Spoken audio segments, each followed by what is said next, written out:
Approximately one-fifth of all the people in the world live in South Asia. Their region is a large triangle-shaped landmass that extends from the Himalayan mountains to the tip of India.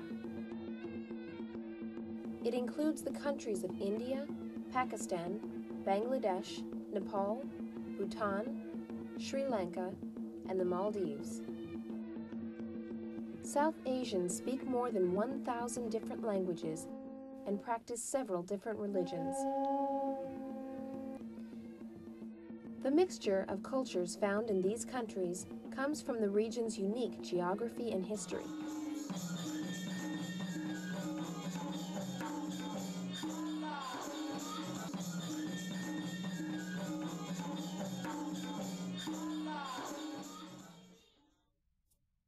The heights of the Himalayan mountains have always formed a natural barrier between South Asia and the parts of the world to the north. In spite of this, people from other regions have made their way across the high mountain passes or have reached the subcontinent by sea. Each group of migrants brought its own cultural traditions. About 4,500 years ago, people who lived in the valley of the Indus River began developing a civilization.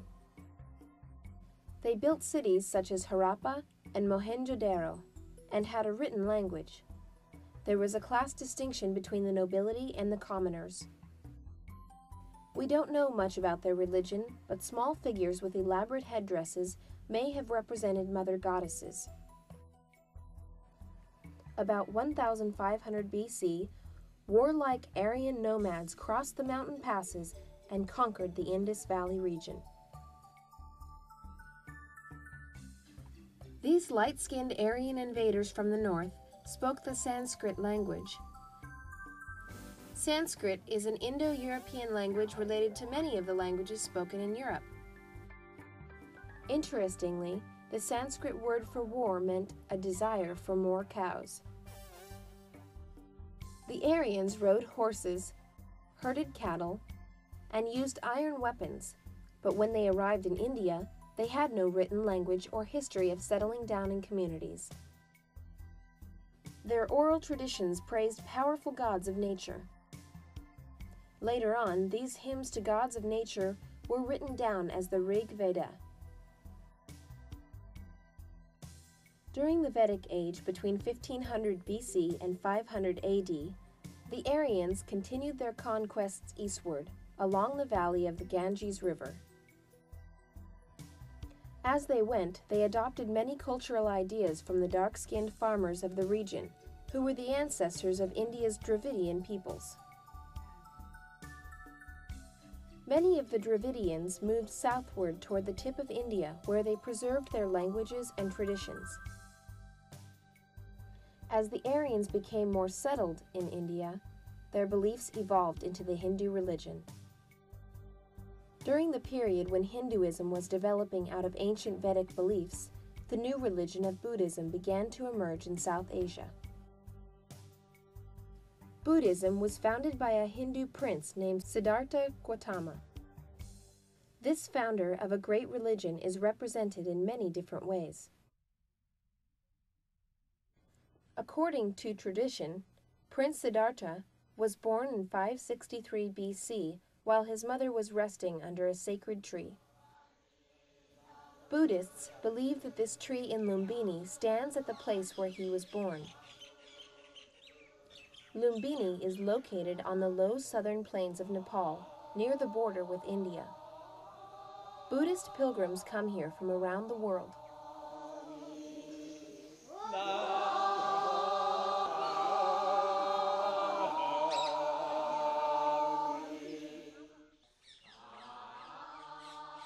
When he was 29 years old, Prince Siddhartha became deeply disturbed by all the suffering in the world. He left his home and all his worldly possessions and went on a 6-year quest for the meaning of life. Finally, he felt that he understood the fundamental truths of life. At that moment, his followers believed that he became the Buddha. The word Buddha means the enlightened one. In his later teachings, the Buddha recommended an eightfold path for living a good life that is free from selfish desires for wealth, power, and pleasure. After the Buddha's death in about 483 BC, his followers spread his teachings to other parts of India.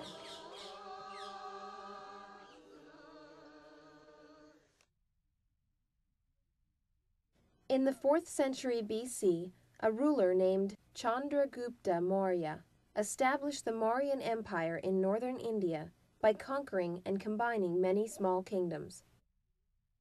Polished sandstone pillars carved with commandments were erected by his grandson Ashoka. These 3 lions were the emperor's symbol of authority. They were placed on top of many pillars and are the official crest of modern India. Ashoka adopted the Buddhist religion and encouraged its spread by sending missionaries to Sri Lanka and other parts of Asia. He also ordered the building of monuments in places that were important in the Buddha's life. These monuments, which are called stupas, may have been the forerunners of the pagodas found throughout much of southern and eastern Asia today. Ashoka was a great ruler, but after his death, the Mauryan Empire declined, and South Asia once again became a land of many small kingdoms. Hindus began to think of the Buddha as only one of their many deities, and Buddhism began to fade as a separate religion in most parts of India. Many beautifully decorated Hindu temples in central and southern India were built from the 8th through the 11th centuries AD.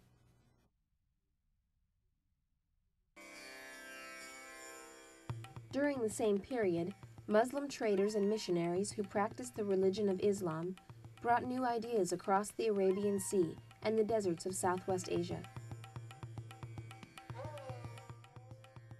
In the late 12th century, Hindu temples at Delhi were converted into Muslim mosques as Muslim rulers gained control of the region around India's present capital of New Delhi.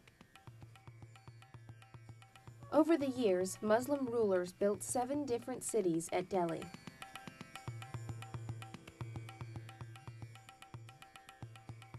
New Delhi was built by the British in the 19th century. It is the 8th of the great cities of Delhi. Today, most of the older cities are in ruin, but the forts, mosques, palaces, and tombs built during the period of Mughal rule are still impressive. The Mughal Empire was established in 1526 by a Muslim warlord from the Fergana Valley in Central Asia. Akbar, whose tomb is found near Agra, was the greatest of the Mughal rulers. Also at Agra is South Asia's most famous building, the beautiful Taj Mahal. This great 17th century monument was built on the orders of the Emperor Shah Jahan to serve as a tomb for his wife, Mumtaz Mahal.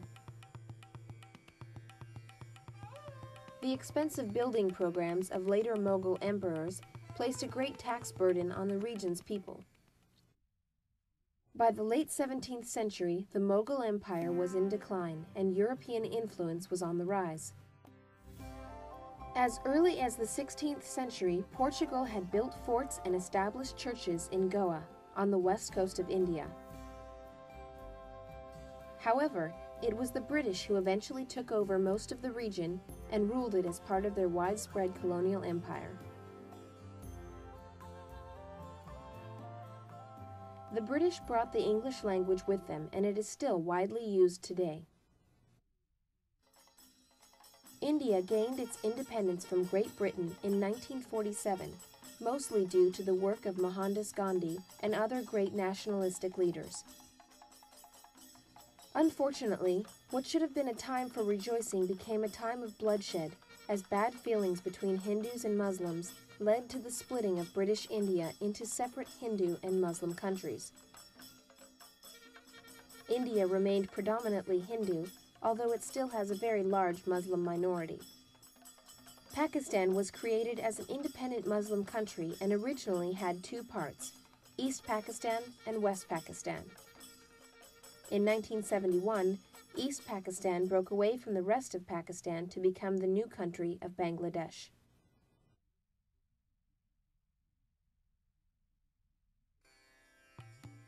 South Asia is one of the most densely populated regions on Earth. The population continues to grow rapidly. As a result, there are many more children and young people than there are older people. India has nearly 1 billion inhabitants, making it the second most populous country on Earth. Only China has more people. The people of South Asia have many different lifestyles and cultural traditions.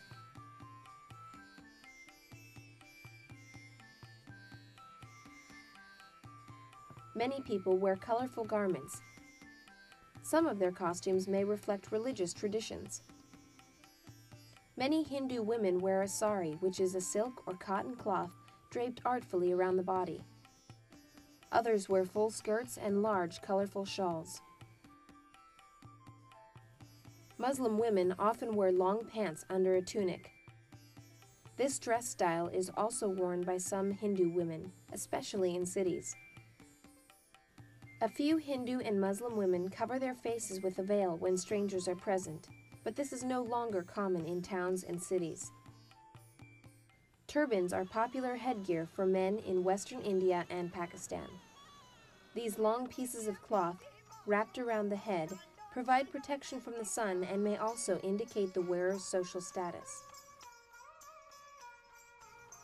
Hindu pilgrims wear bright orange robes when they journey to visit holy places, and Buddhist monks in their distinctive reddish-brown robes are often seen in the Buddhist regions of Ladakh and the Nepal highlands.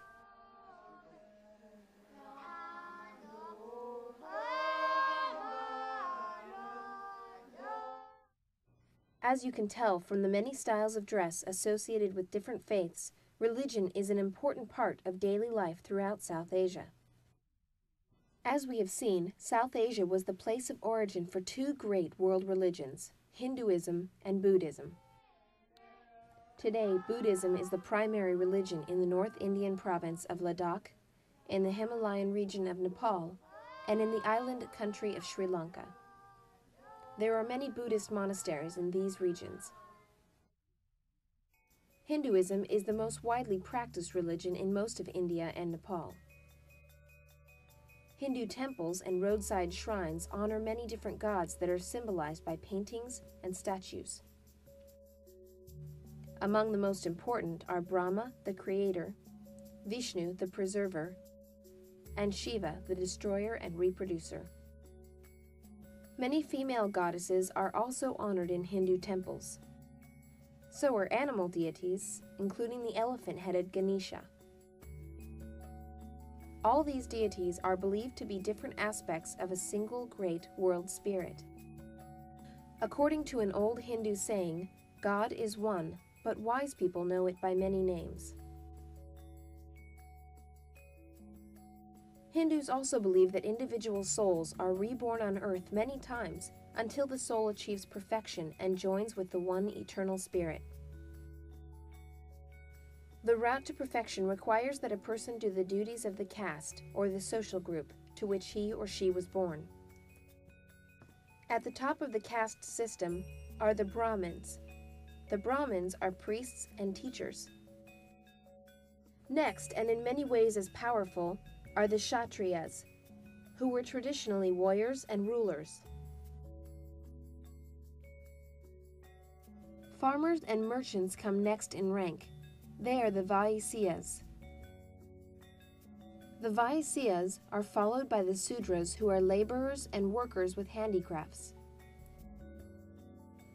Below this in the social order are people with no caste status. These are the untouchables, who must perform jobs no one else wants to do. Such jobs include working with leather, which is considered unclean. Although the Indian government has tried to do away with the caste system, deep-rooted beliefs about one's rank and obligations continue to affect people's lives. Islam, the religion of the Muslims, is the other major religion in South Asia today. In contrast with Hindus, Muslims do not believe in using paintings and carvings of people or animals as an aid to worship, so they decorate their mosques and tombs with elaborate writings.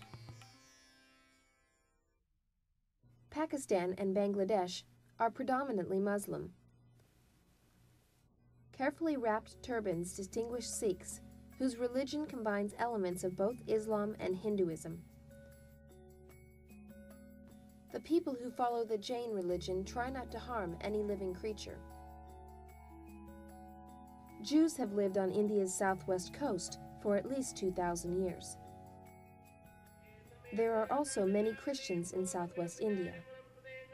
They believe that St. Thomas the Apostle brought Christianity here in the 1st century AD. This diversity of religious beliefs has a great effect on the way people live.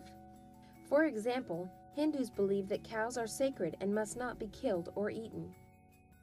You will often see cattle wandering about the streets of Indian towns and cities. If you see pigs, you may be in a Christian or Buddhist village, because neither Hindus nor Muslims will eat pork.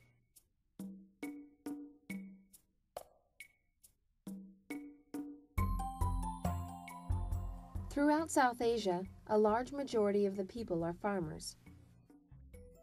In India, about 3/4 of the people live in rural villages and work the land for a living. In Nepal, farm villages are home to fully 90% of the population. Village homes are usually made of simple, easily available materials, like these houses in Nepal that are made of sticks covered with clay. Because country people spend much of their time outdoors, houses don't need to be very large. In addition to working in the fields, villagers make things to use and sell. Cottage industries such as pottery making and weaving cotton cloth are important to village economies. The process of making rubber is a good example of local manufacturing. In the hot, wet areas where rubber trees can be grown, they are tapped by cutting narrow grooves in the bark, a few feet above the ground. The sap, called latex, is collected in a cup. Then the latex is made into sheets of crude rubber by putting it through rollers that squeeze out the excess moisture. Coconuts from coconut palms are used to make several important products. The white meat found inside the coconuts is sun-dried to make copra. The outer husks, which surround the nut, are pounded to separate the fibers. These short fibers are very strong and can be woven into twine. The strands of twine are twisted into a thicker rope that can be used for many purposes. Fish nets are often made from this rope. Fibers from the coconut husk are also used to make mats that are exported to many parts of the world. Villagers travel to market centers to buy and sell produce and other goods. Streets in South Asian towns are full of all kinds of traffic. There are many shops offering a bewildering variety of goods and services.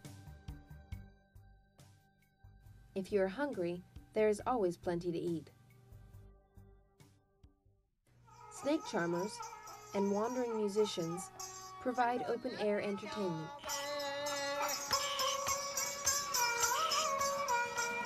South Asia also has several very large cities. The Indian cities of Delhi, Mumbai, and Calcutta all have populations of more than 10 million people.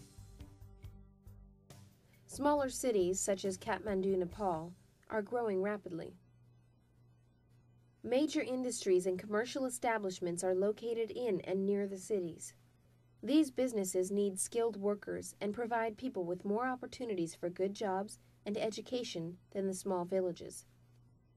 Many people have moved to the cities hoping to find a better life. Although the traditional contrast between rich and poor still remains, many more South Asians live a comfortable middle-class life than ever before.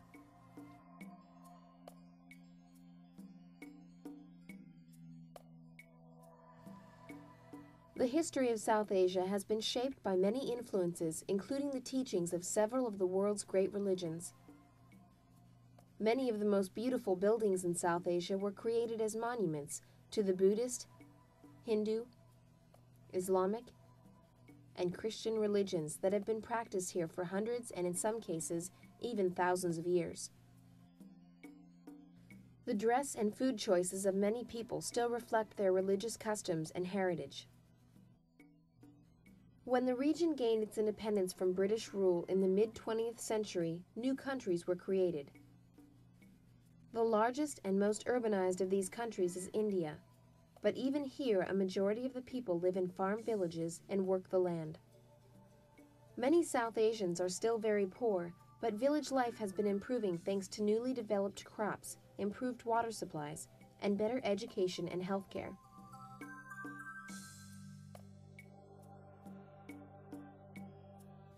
The prosperous middle class that is developing in the larger towns and cities also demonstrates that times are changing.